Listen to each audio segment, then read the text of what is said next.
La Conference League daba pie a la fase de clasificación, donde el AEK peleaba por su boleto para instalarse en la fase de liga. Enfrente tenían al Hapoel Be'er Sheva de Israel, y en ese aspecto el club griego lucía como el favorito.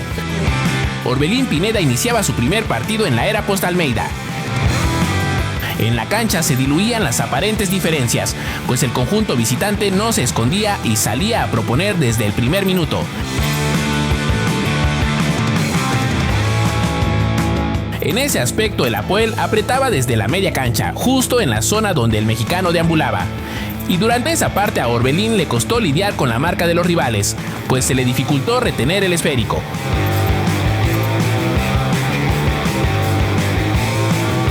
En consecuencia, el mexicano tuvo que adaptarse, soltando más rápido el esférico, dado que cuando pretendía caminar metros, generalmente era detenido por el conjunto israelí, que mostraba su vigor al momento de defender.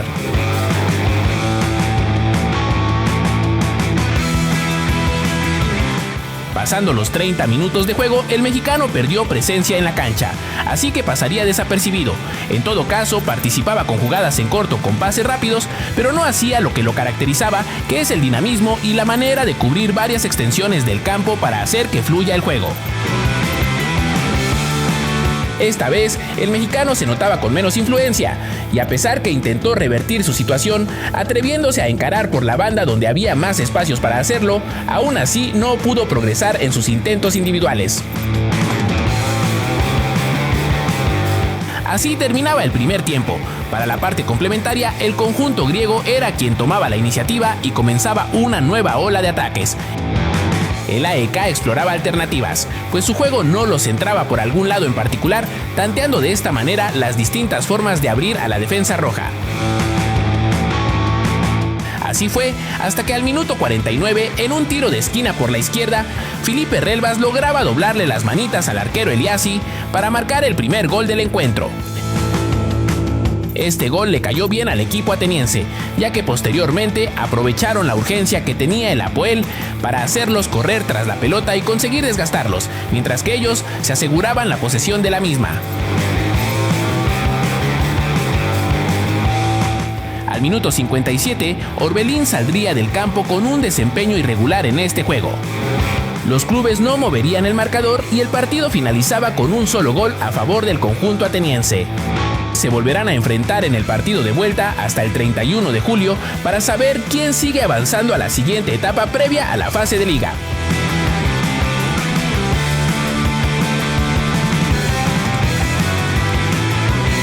Aunque ya eliminados de la Copa de la Liga, el Dundee buscaba recuperar algo de la confianza perdida enfrentando al Bonnyrigg Rose, un equipo de la quinta división escocesa.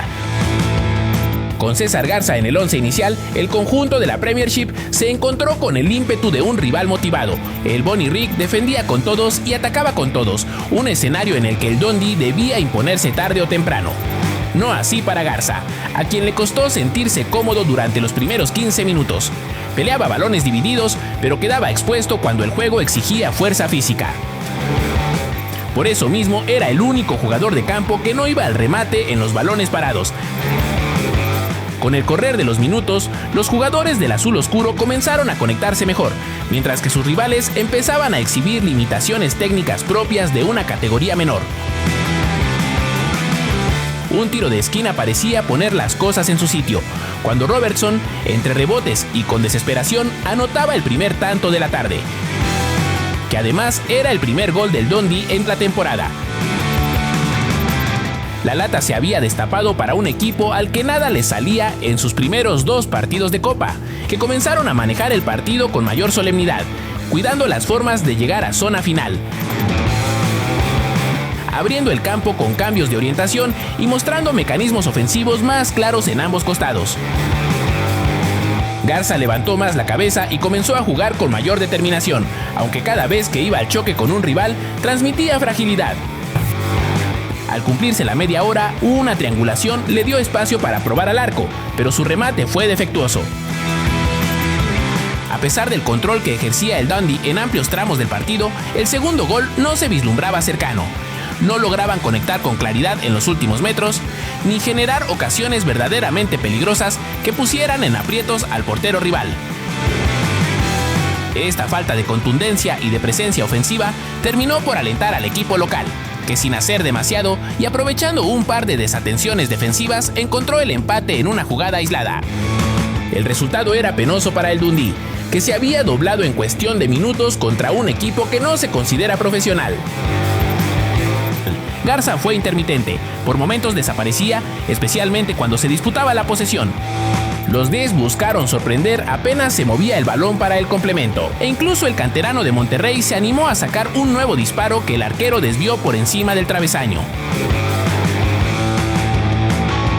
A pesar de que el mexicano aparecía con más frecuencia en el medio campo, buscando competir en cada jugada, ganar balones divididos y marcar el ritmo desde la recuperación, la realidad es que la jugada rara vez progresaba. Cargando su influencia por la banda izquierda, trataba de activar los ataques con combinaciones rápidas o balones filtrados, pero todo el equipo adolecía de contundencia. Todo se volvía más confuso cuando el partido se tornaba físico, con muchos rebotes y choques que no favorecían a Garza, incapaz en esos momentos de reflejar los 4 niveles de diferencia entre ambas categorías. El partido se convertía en una historia de terror para el Dundee, que en ninguna línea lograba imponer la jerarquía que se esperaba.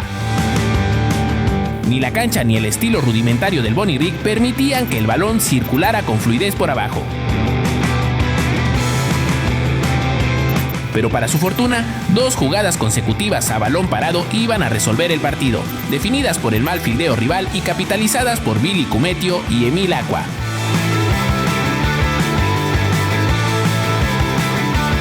En definitiva, una victoria que deja más dudas que certezas para Garza y el Dundee, cuyo debut en liga está cada vez más cerca. Únete a nuestro equipo como miembro del canal. Con una aportación mensual, nos ayudas a seguirle la pista a todos los mexicanos en Europa de cara a la siguiente campaña. Además de recibir beneficios adicionales como partidos completos, videos exclusivos, acceso anticipado y muchas otras cosas más.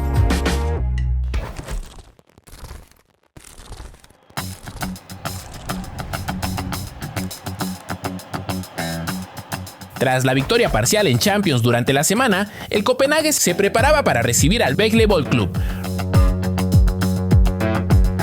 Rodrigo Huescas, titular como de costumbre, estuvo cerca de dejar una mancha imborrable en su currículum cuando en la primera jugada del partido, con la presión encima, retrasó el balón a su arquero con muy poca fuerza, provocando la recuperación rival y un disparo que se fue por encima del arco. El incidente se olvidaría rápidamente en el parque, pues con un recentro acrobático incluido de Larsson y varios rebotes, a Lerager le quedó un penal en movimiento que prendió de forma espectacular. Rodrigo volvía a tocar el balón, pero el bajón de confianza era evidente, tan concentrado en no cometer errores que el equipo prefirió buscar temporalmente el costado izquierdo. En momentos en los que el Vejle intentaba sostener la posesión, el Copenhague respondía con una presión alta, intensa y bien coordinada. Aunque el partido no ofrecía demasiadas emociones en las áreas, esta lectura táctica la captó Huescas, que entendió que debía volver a pisar campo rival para ofrecerse como salida y evitar que su equipo quedara completamente replegado. El Copenhague retomaba el protagonismo en el juego, pero consciente de la valentía del visitante, que adelantó líneas y apostó al mano a mano contra todos los jugadores de la capital. Larsson, con el balón pegado al pie, encontró espacio por la derecha, se perfiló a su zurda y trazó una curva imparable hacia la red. Lejos de sentirse vencido, el Vejle siguió teniendo presencia en zona ofensiva, donde aparecía el mexicano, de participación discreta en el área rival, pero clave en la circulación de su equipo. En un contexto donde avanzar yardas era vital para evitar sustos del sorprendente Rubí de Jutlandia. A la hora de defender, el conjunto visitante manejaba con solidez el juego aéreo y no se descuidaba ante los desdobles ofensivos de jugadores como Huescas. Mostraban una estructura defensiva bien trabajada, con coberturas constantes y una atención especial cuando el mexicano recibía en zona final. Volvíamos al lado del campo donde destacaban las tribunas vacías, justo después de una falta en la que el mexicano llegó a destiempo, pero fue él mismo quien cortó el servicio en el primer palo. El Copenhague debía cerrar fuerte el primer tiempo, por eso Larsson y el ex Cruz Azul llegaban hasta línea final, atrayendo a un tercer hombre para abrir espacio a otros compañeros. Antes del descanso, el Bailey volvía a demostrar que cuando lo proponía, podía poner en jaque la salida desde el fondo del campeón danés, que debía mantener la concentración y el esfuerzo para la segunda mitad. En el primer minuto del complemento, Larsson y Huescas se conectaron para avanzar, aunque la jugada se diluyó con toques de más. Bien plantado atrás, el Begle volvió a entorpecer la salida de los Leones, aunque la necesidad de revertir el resultado estaba del lado visitante. Los jugadores de blanco se mostraban más sólidos y mantenían su portería en cero. Más tarde llegó una conexión latina. Marcos López trazó una gran diagonal que activó el desprendimiento de Rodrigo, quien recentró de cabeza, pero su número 9 no llegó por muy poco. Incapaces de sostener el ritmo, los espacios en las líneas del Begle comenzaron a abrirse, permitiendo transiciones más limpias del equipo en ventaja.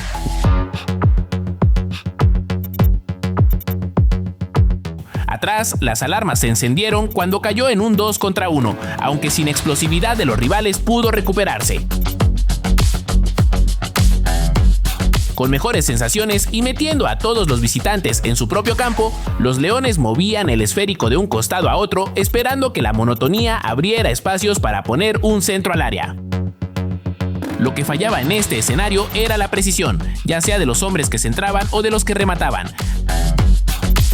Aunque no parecía haber peligro inmediato, existía una cierta tensión cada vez que el Bailey se aproximaba al área local, y el Copenhague sacaba a relucir su solvencia técnica para salir jugando a primer toque.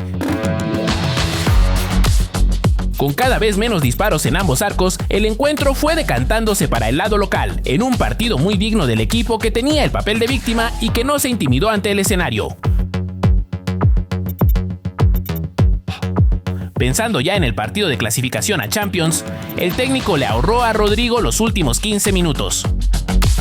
2-2 para el monarca.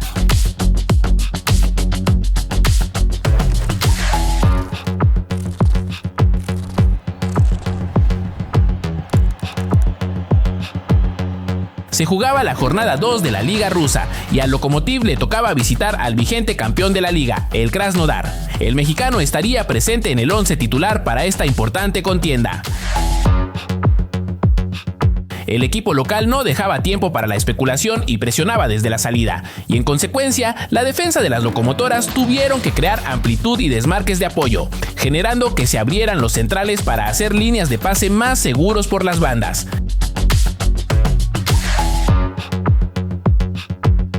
Aún así, los campeones generaban peligro, como al minuto 8, con un disparo que pasó raspando el palo. El equipo de Moscú tendría escasas llegadas, pero especialmente en una jugada a balón parado, aparecía el mexicano para ganar el cabezazo, aunque la pelota no llevaba suficiente dirección.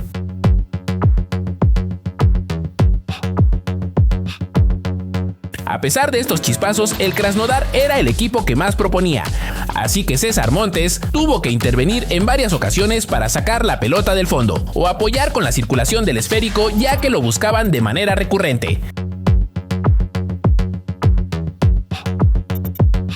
Al minuto 31, un trazo largo le abrió la posibilidad al Lokomotiv de crear una jugada a la ofensiva, y aunque el delantero Dmitry Vorobyov era el único oponente en el área, el defensor cometía la imprudencia de darle una patada para regalarle el penal a los visitantes.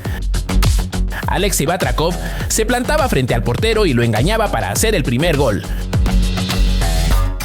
Pero la sorpresa no se quedaba ahí, pues en la siguiente jugada el portero tuvo que intervenir para detener un disparo con rebote peligroso. Después el mexicano volvía a poner la redonda en zona de peligro, pero le quedaba un poco alto a su compañero que no pudo rematar. Al final la tensión de la jugada terminaba con un pelotazo a la grada. El partido se emparejaba en los minutos finales y el Lokomotiv se iba al descanso con un gol a favor, algo injusto por la forma en que los toros habían dominado el juego. En la segunda parte, el Krasnodar comenzó a presionar desde arriba como lo había hecho antes, así que el Lokomotiv volvía a tener una postura precavida, aguantando los embates de los toros.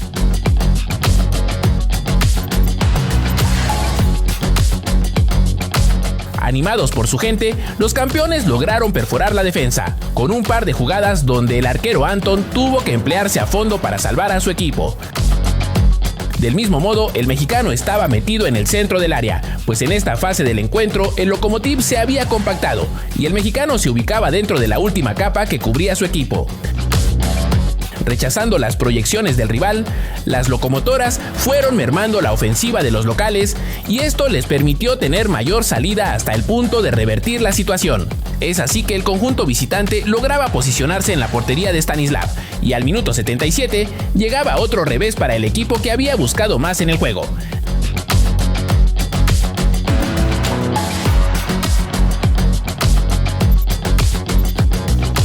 Los últimos 10 minutos, el campeón no dejaría ir el partido sin dar batalla.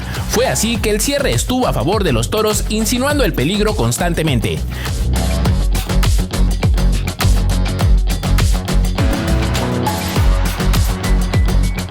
Pero fue hasta el minuto 93 cuando Moses David hacía la anotación que los acercaba. Sin embargo, el gol llegó tarde y no habría más tiempo para empatar. De esta manera, el Lokomotiv saca una victoria en una cancha muy dura, superando así, aunque con un poco de suerte, su primer gran reto de la temporada.